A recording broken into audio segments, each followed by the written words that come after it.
From the White House in the office of the President of the United States, we present an address by Dwight D. Eisenhower. This is the farewell address for President Eisenhower, whose 8 years as chief executive come to an end at noon Friday. Mr. Eisenhower has chosen this time for his final speech. Ladies and gentlemen, the President of the United States. Good evening, my fellow Americans. First, I should like to express my gratitude to the radio and television networks for the opportunities they have given me over the years to bring reports and messages to our nation. My special thanks go to them for the opportunity of addressing you this evening. 3 days from now, after half a century in the service of our country, I shall lay down the responsibilities of office as, in traditional and solemn ceremony, the authority of the presidency is vested in my successor. This evening, I come to you with a message of leave-taking and farewell, and to share a few final thoughts with you, my countrymen. Like every other citizen, I wish the new president and all who will labor with him Godspeed. I pray that the coming years will be blessed with peace and prosperity for all.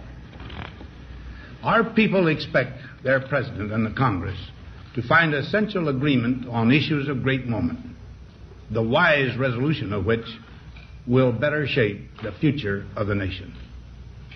My own relations with the Congress, which began on a remote and tenuous basis when, long ago, a member of the Senate appointed me to West Point, have since ranged to the intimate during the war and immediate post-war period, and finally to the mutually interdependent during these past 8 years.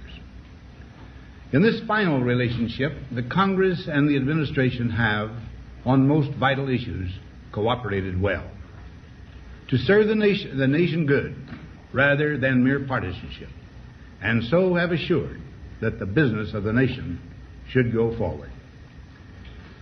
So my official relationship with the Congress ends in a feeling, on my part, of gratitude that we have been able to do so much together.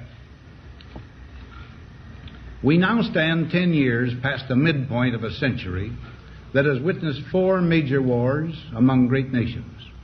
3 of these involved our own country. Despite these holocausts, America is today the strongest, the most influential, and most productive nation in the world. Understandably proud of this preeminence, we yet realize that America's leadership and prestige depend not merely upon our unmatched material progress, riches, and military strength, but on how we use our power in the interest of world peace and human betterment. Throughout America's adventure in free government, our basic purposes have been to keep the peace, to foster progress in human achievement, and to enhance liberty, dignity, and integrity among peoples and among nations. To strive for less would be unworthy of a free and religious people.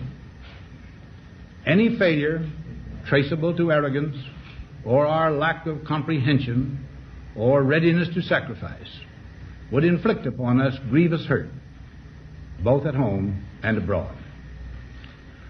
Progress toward these noble goals is persistently threatened by the conflict now engulfing the world. It commands our whole attention, absorbs our very beings.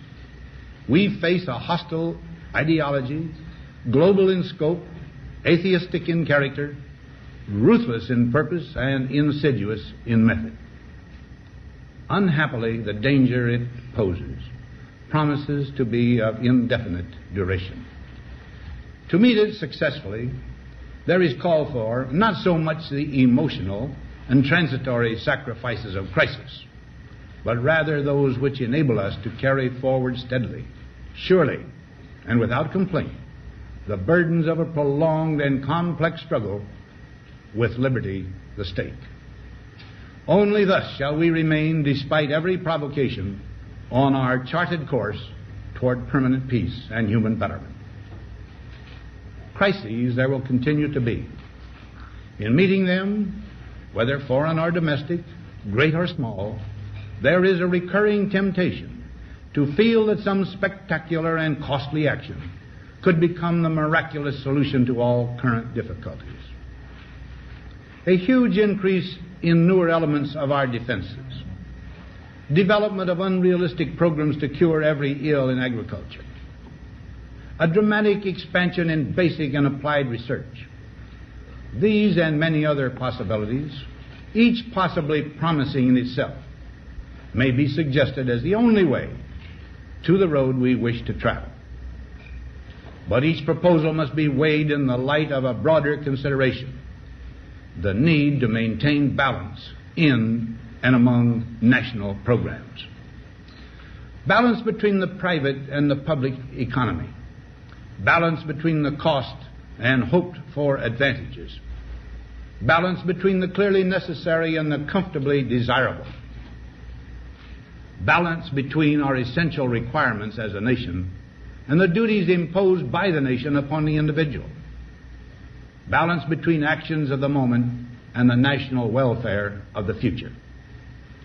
Good judgment seeks balance in progress. Lack of it eventually finds imbalance and frustration. The record of many decades stands as proof that our people and their government have, in the main, understood these truths and have responded to them well in the face of threat and stress. But threats, new in kind or degree, constantly arise. Of these I mention two only. A vital element in keeping the peace is our military establishment. Our arms must be mighty, ready for instant action, so that no potential aggressor may be tempted to risk his own destruction. Our military organization today bears little relation to that known of any of my predecessors in peacetime, or indeed by the fighting men of World War II or Korea. Until the latest of our world conflicts, the United States had no armaments industry. American makers of plowshares could, with time and as required, make swords as well. But we can no longer risk emergency improvisation of national defense. We have been compelled to create a permanent armaments industry of vast proportions. Added to this, 3.5 million men and women are directly engaged in the defense establishment. We annually spend on military security alone more than the net income of all United States corporations. Now, this conjunction of an immense military establishment and a large arms industry is new in the American experience. The total influence, economic, political, even spiritual, is felt in every city, every state house, every office of the federal government. We recognize the imperative need for this development, yet we must not fail to comprehend its grave implications. Our toil, resources, and livelihood are all involved. So is the very structure of our society. In the councils of government, we must guard against the acquisition of unwarranted influence, whether sought or unsought, by the military-industrial complex. The potential for the disastrous rise of misplaced power exists and will persist. We must never let the weight of this combination endanger our liberties or democratic processes. We should take nothing for granted. Only an alert and knowledgeable citizenry can compel the proper meshing of the huge industrial and military machinery of defense with our peaceful methods and goals, so that security and liberty may prosper together. Akin to and largely responsible for the sweeping changes in our industrial military posture has been the technological revolution during recent decades. In this revolution, research has become central. It also becomes more formalized, complex, and costly. A steadily increasing share is conducted for, by, or at the direction of the federal government. Today, the solitary inventor, tinkering in his shop, has been overshadowed by task forces of scientists. in laboratories and testing fields. In the same fashion, the free university, historically the fountainhead of free ideas and scientific discovery, has experienced a revolution in the conduct of research. Partly because of the huge costs involved, a government contract becomes virtually a substitute for intellectual curiosity. For every old blackboard, there are now hundreds of new electronic computers. The prospect of domination of the nation's scholars by federal employment, project allocations, and the power of money is ever present and is gravely to be regarded. Yet in holding scientific research and discovery in respect, as we should, we must also be alert to the equal and opposite danger that public policy could itself become the captive of a scientific, technological elite. It is the task of statesmanship to mold, to balance, and to integrate these and other forces, new and old, within the principles of our democratic system, ever aiming toward the supreme goals of our free society. Another factor in maintaining balance involves the element of time. As we peer into society's future, we, you and I, and our government must avoid the impulse to live only for today, plundering for our own ease and convenience the precious resources of tomorrow. We cannot mortgage the material assets of our grandchildren without risking the loss also of their political and spiritual heritage. We want democracy to survive for all generations to come, not to become the insolvent phantom of tomorrow. During the long lane of the history yet to be written, America knows that this world of ours, ever growing smaller, must avoid becoming a community of dreadful fear and hate, and be instead a proud confederation of mutual trust and respect. Such a confederation must be one of equals. The weakest must come to the conference table with the same confidence as do we, protected as we are by our moral, economic, and military strength. That table, though scarred by many past frustrations, cannot be abandoned for the certainty agony of disarmament, of the battlefield. Disarmament with mutual honor and confidence is a continuing imperative. Together we must learn how to compose differences, not with arms, but with intellect and decent purpose. Because this need is so sharp and apparent, I confess that I lay down my official responsibilities in this field with a definite sense of disappointment.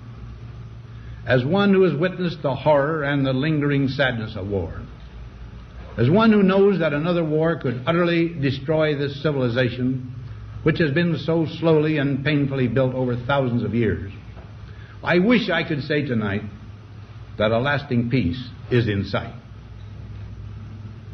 Happily, I can say that war has been avoided. Steady progress toward our ultimate goal has been made, but so much remains to be done. As a private citizen, I shall never cease to do what little I can to help the world advance along that road. So in this, my last good night to you as your president, I thank you for the many opportunities you have given me for public service in war and in peace. I trust in that service, you find some things worthy. As for the rest of it, I know you will find ways to improve performance in the future. You and I, my fellow citizens, need to be strong in our faith that all nations under God will reach the goal of peace with justice. May we be ever unswerving in devotion to principle, confident but humble with power, diligent in pursuit of the nation's great goals. To all the peoples of the world, I once more give expression to America's prayerful and continuing aspiration. We pray that peoples of all faiths, all races, all nations may have their great human needs satisfied that those now denied opportunity shall come to enjoy it to the full, that all who yearn for freedom may experience its spiritual blessings. Those who have freedom will understand also its heavy responsibility, that all who are insensitive to the needs of others will learn charity, and that the scourges of poverty, disease, and ignorance will be made disappear from the earth, and that in the goodness of time all peoples will come to live together in a peace guaranteed by the binding force of mutual respect and love. Now, on Friday noon, I am to become a private citizen. I am proud to do so. I look forward to it. Thank you, and good night.